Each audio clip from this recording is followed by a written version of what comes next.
नमस्कार किसान साथियों, किसान भाइयों, आज की वीडियो में हम आपको बताने वाले हैं कि हमें गेहूं की फसल में पहली सिंचाई कब करनी चाहिए। पहली सिंचाई पे हमें कौन कौन सी खादें देनी चाहिए जिससे हमें अच्छे से लाभ मिल सके।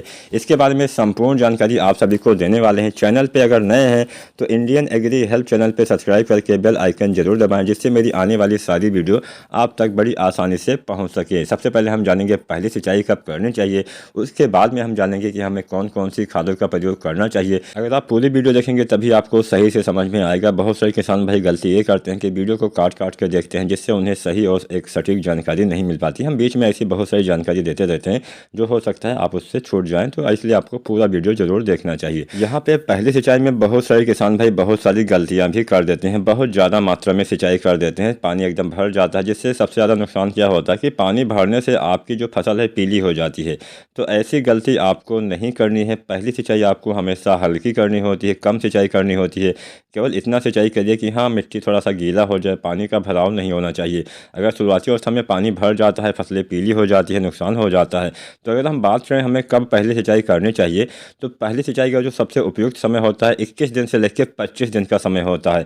अगर आपके वहाँ पर नमी अभी बनी हुई है तो आप 30 दिन तक भी सिंचाई कर सकते हैं, लेकिन वैज्ञानिक तरीका यही होता है कि 25 दिन तक आपको पहली सिंचाई अवश्य कर देनी चाहिए। 25 दिन तक जो अवस्था होती है उसको हम जड़ अवस्था बोलते हैं, क्राउन अवस्था बोलते हैं, क्राउन स्टेज, यानी जड़ों का विकास इस समय सबसे तेज़ी से होता है। अगर आपके वहाँ पे नमी की कमी हो जाती है तो जड़ें सही से विकसित नहीं हो पाती हैं। जड़ें अगर कमज़ोर रह जाती हैं, कल्ले कम आएंगे, फुटाव कम होगा, फसल भी पीली हो सकती है, हरियाली नहीं रहेगी, अच्छे से ग्रोथ नहीं होगा और आपको उत्पादन में सीधा सीधा कमी आएगी। तो इसलिए पहली सिंचाई आपको 25 दिन तक अवश्य कर देनी चाहिए। 21 से 25 दिन तक पहली सिंचाई अनिवार्य रूप से आपको कर देना चाहिए। लेकिन पहली सिंचाई आपको हल्की करनी है, बहुत ज़्यादा पानी नहीं भरना है।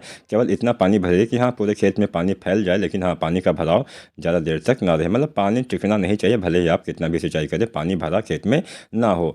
अब हम जानते हैं कि हमें कौन सी खादों का इस्तेमाल पहले सिंचाई पे करना चाहिए। किसान साथियों, यहाँ पे हम सबसे पहले बात करेंगे जो हम टॉप ड्रेसिंग के रूप में खादें डालते हैं।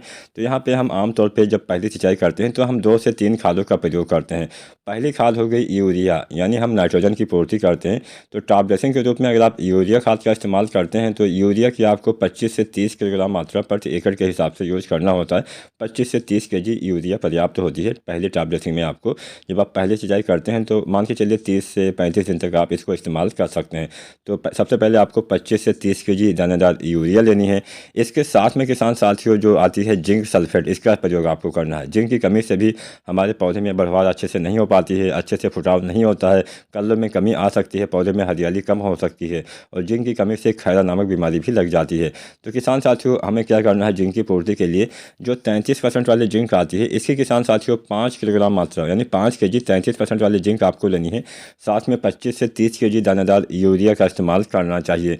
मान लीजिए 33% वाली जिंक आपको नहीं मिलती है, आपको 21% वाली जिंक मिलती है, तो 21% वाले जिंक की लगभग 8 किलोग्राम मात्रा प्रति एकड़ के हिसाब से यूज करना है। यानी 33% वाली जिंक अगर आप यूज करते हैं तो 5 केजी लीजिएगा, 21% वाली यूज करते हैं तो 7 से 8 केजी आप मात्रा पर्याप्त रहेगी, इतनी मात्रा आप यूज कर सकते हैं।